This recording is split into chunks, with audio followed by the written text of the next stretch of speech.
जय गुरुजी। अथ श्री शिव महापुराणे द्वितीयायां रुद्र संहिता तृतीये पार्वती खंड अथ त्रयोदशोऽध्यायः। भवान्युवाच किमुक्तं गिरिराजाय त्वया योगंस्तिपस्विना तदुत्तरं शृणु विभो मत्तो ज्ञानविशारद। तपःशक्त्यान्वितः शम्भो करोषि विपुलं तप। तव बुद्धिरियं जाता तपस्तप्तुं महात्मनः। सा शक्ति प्रकृतिर्ज्ञेया सर्वेषामपि कर्मणां। तया विरच्यते सर्वं पाल्यते च विनाश्यते। कस्त्वं का प्रकृतिः सूक्ष्मा भगवंस्त्वद्विमृश्यतां। विना प्रकृत्या च कथं लिंगरूपी महेश्वर। अर्वणीयोऽसि वन्द्योऽसि ध्येयोऽसि प्राणिनां सदा। प्रकृत्या च विचार्येति यदा सर्वं तदुच्यतां। ब्रह्म उवाच पार्वत्यास्तद्वचः श्रुत्वा महोति कर्णे रतः। सुविहस्य प्रसन्नात्मा महेशो वाक्यमब्रवीत्। महेश्वरुवाच तपसा परमणैव प्रकृतिं नाशयाम्यहं। प्रकृत्या रहितः शम्भुरहं तिष्ठामि तत्त्वतः। तस्माच्च प्रकृते सत्त्वेन कार्यं संग्रह कञ्चित्।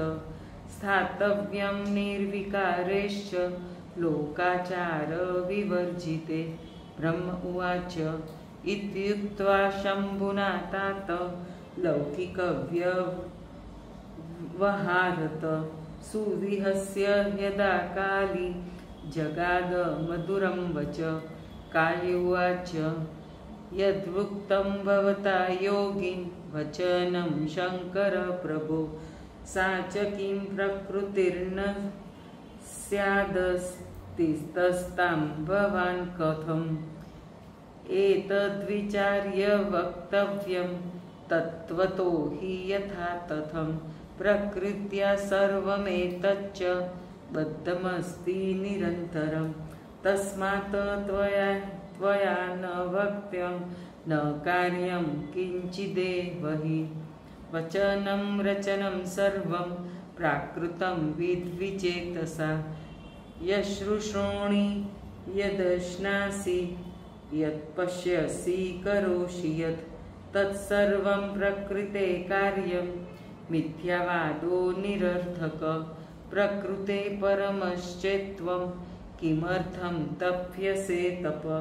त्वया शम्भोऽधुना ह्यस्मिन् गिरोहिमवति प्रभो।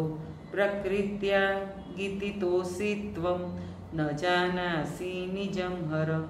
निजं जानासि चेदीश किमर्थं तप्यते तप।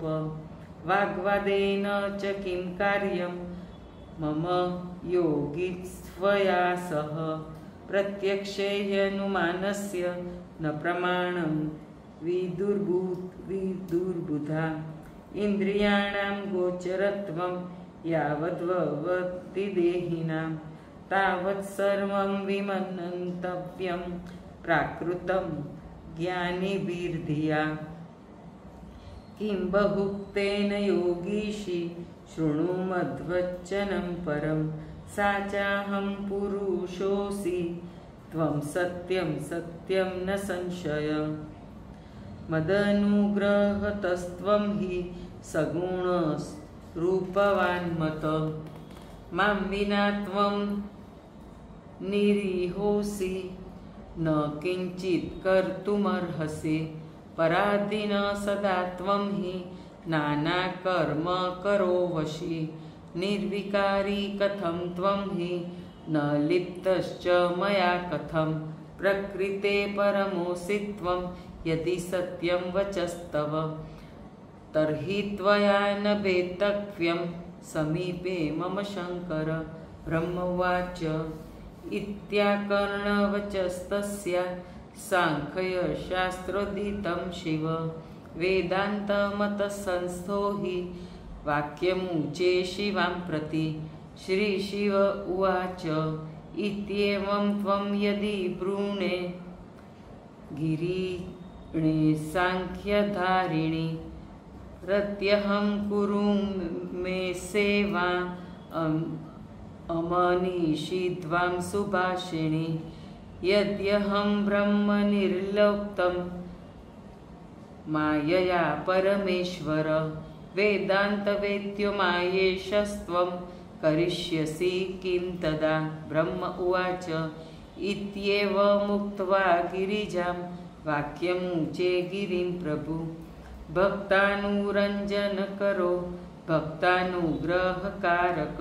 शिव उवाच अत्रैव सोऽहं तपसा परेण गिरे तव प्रस्थवरेतिरम्ये चरामि भूमौ परमार्थं भावस्वरूपमानन्दमयं सुलोचयन्। तपस्तप्तुमनुज्ञा मे दातव्या पर्वताधिप। अनुज्ञया विना किञ्चित् तप कर्तुं न शक्यते।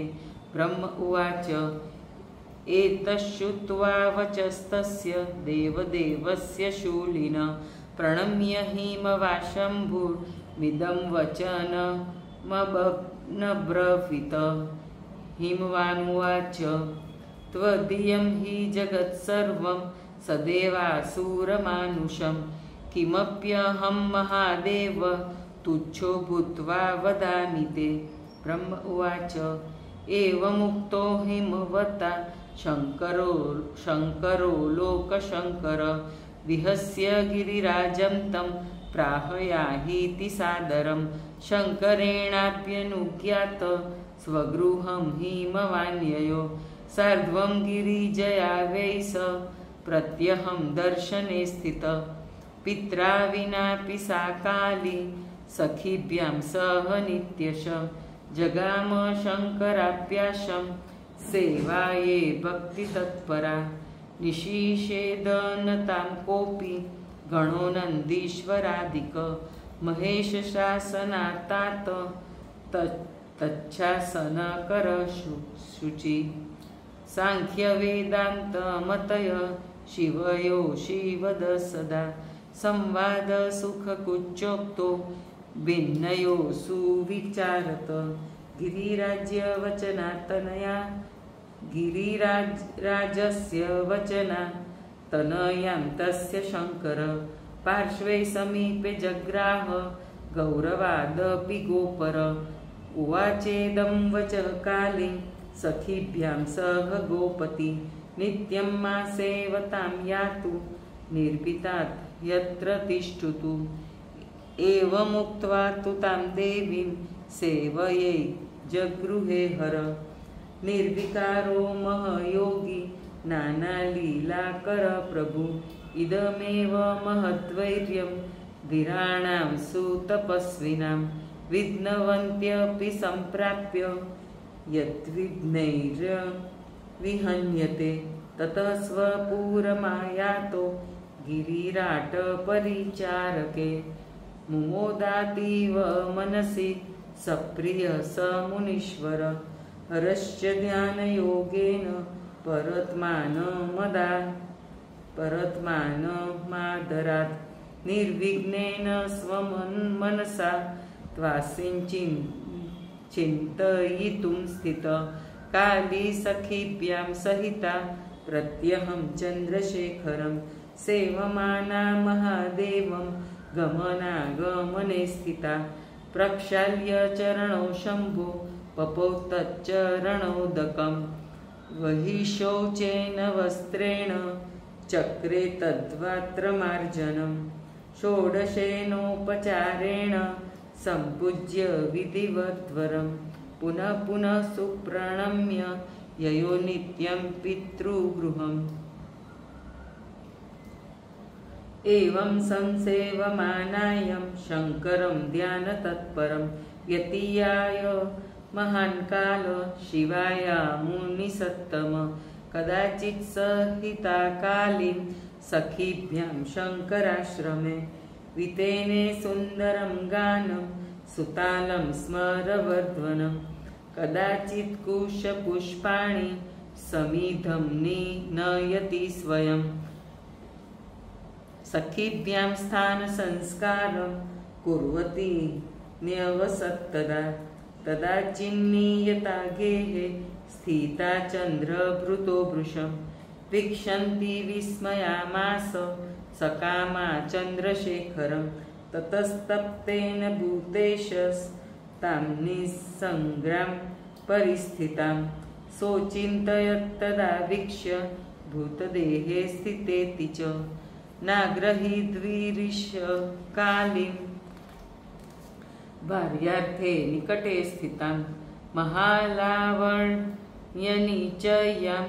मुनीनामपि मोहिनं महादेवः पुनर्दृष्ट्वा तथा तां संयतेन्द्रियां स्वसेवने रतां नित्यं सदय समचिन्तयत् यदैवेषा तपश्चर्या व्रतं काली करिष्यति तदा च तां ग्रहीष्यामि गर्वबीजविवर्जितां ब्रह्म उवाच इति संचिन्त्य भूतेषु द्रुतं ध्यानसमाश्रित महायोगीश्वरो भूत्वै महाकालीलाकर प्रभु ध्यानसक्तस्य तस्याय शिवस्य परमात्मनः हृदीनासीन्मुने काचि धन्या चिन्ता व्यवस्थिता कालित्वनुदिनं शम्भु सद्भक्त्या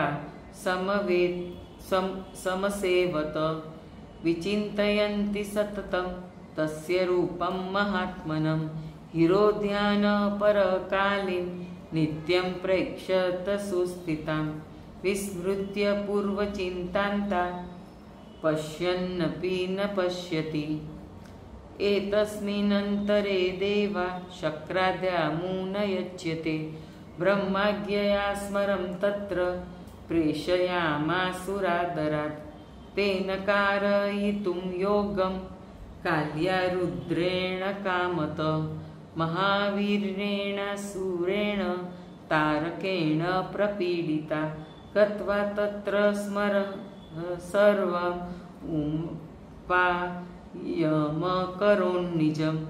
चुक्षुभेन हरं किञ्चितं च भस्मी चकारः पार्वत्यपि विगर्वान्भून् मुने तस्य निदेशत ततस्तपो महत्कृत्वा शिवं प्राप पतिं सति बभूव तुस्तो सुप्रीतो पार्वती परमेश्वरो चक्रतुर्देवकार्यं हि परोपकारकरणे रतो। इति श्री शिव महापुराणे द्वितीयायां रुद्रसंहितायां तृतीये पार्वतीखण्डे पार्वती परमेश्वर संवाद वर्णनं नाम त्रयोदशोऽध्यायः। जय गुरुजी।